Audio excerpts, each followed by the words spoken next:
সাত সকালে পথ দুর্ঘটনা। গলসির চৌমাথায় ঢোকায় একটু আগেই পথ দুর্ঘটনার কবলে যাত্রীবাহী বাস।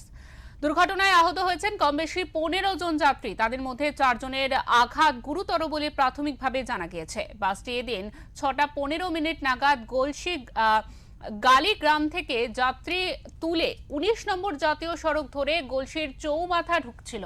ঢোকার একটু আগেই রাস্তার বাম দিকে যান্ত্রিক গোলযোগের কারণে দাঁড়িয়েছিল একটি পণ্যবাহী গাড়ি। বাসটি লরির কাছে আসতেই সামনের একটি চলমান লরি আচমকা ব্রেক মারে।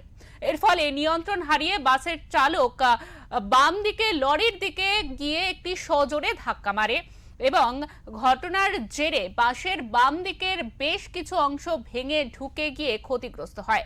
জখম হন কেবিনে বসে থাকা বেশ কিছু যাত্রী। ঘটনার খবর পেয়ে ঘটনাস্থলে আসে গলসি থানার পুলিশ। ঘটনার জেরে বেশ কিছুক্ষণ অবরুদ্ধ হয়ে যায় 19 নম্বর জাতীয় সড়কের বর্ধমানগামী লেন। আধ ঘন্টার মধ্যে পুলিশ গাড়ি সরিয়ে সড়কে যান চলাচল স্বাভাবিক করে।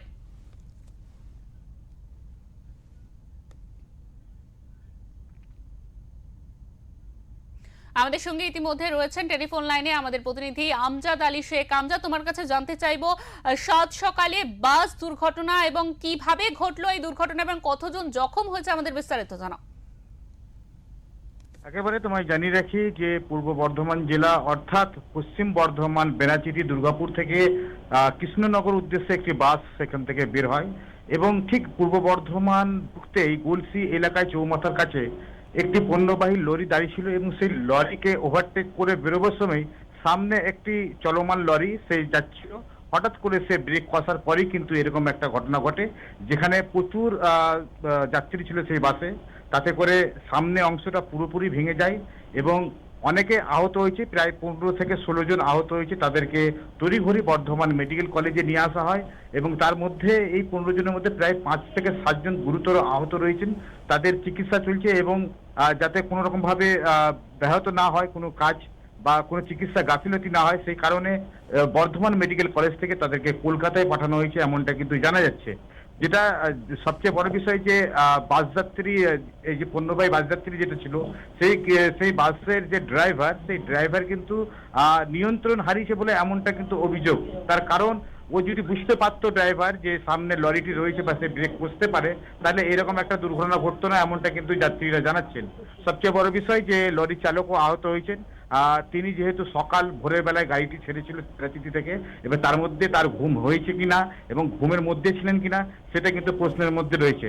তবে গলসি থানার পুলিশ তড়িঘড়ি সেখানে পৌঁছায় এবং সেখানে গিয়ে যান চলাচল স্বাভাবিক করে। তবে এই মুহূর্তে যারা আহত রয়েছেন তার পরিবাররা বর্ধমান মেডিকেল কলেজে এসেছেন।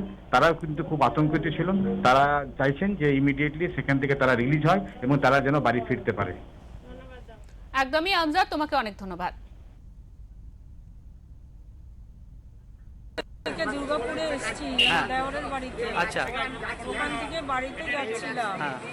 কৃষ্ণনগরে আমার ওই মুকুন্দপুরে নামবো বাসে। কি বাস ছিল এটা?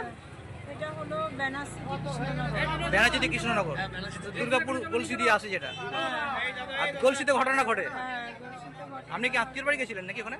আমার ড্রাইভারের বাড়ি আর আমার বাড়ি বিলপাড়া 11 মাইল, ওখানে থাকি না আমি। এটি কোথায় আপনার বাড়ি গলসি।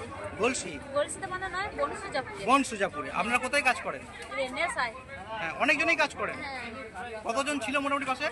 একবার অনেক বাস ভিড়, প্রচুর ভিড় হয়ে গেছে। বেনাচিটির বাসটা সেই দিয়ে অফিসের অভিষেকটাই দিয়ে কি হলো, মানে লরির পেছনে কে মেরেছে? এবার মেরে সেটা দেখি না দাদা, আমরা তো সব জ্ঞান হয়ে গেছি, ট্রেনে ট্রেনে